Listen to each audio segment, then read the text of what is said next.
মামলায় দুই অভিযুক্তকে গ্রেফতার করে নিয়ে আসা হয়েছে বালিগঞ্জ থানায়। চলছে জিজ্ঞাসাবাদ।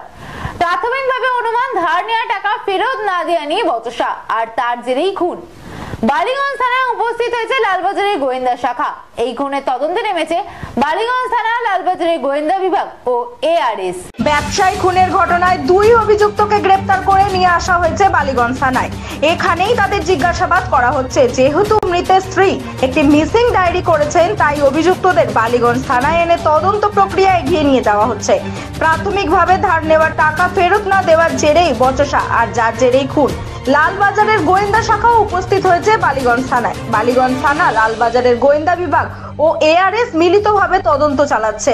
ব্যবসার জন্য ভাব্য লাখানির কাছ থেকে টাকা ধার নিয়েছিলেন ব্যবসায়ী অনির্বাণ গুপ্তা।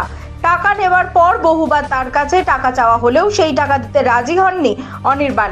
অবশেষে 10 তারিখ টাকা দেওয়ার জন্য ভাব্য লাখানিকে বাড়িতে ডেকে পাঠিয়েছিলেন অনির্বাণ গুপ্তা, এমনটাই সূত্রের খবর।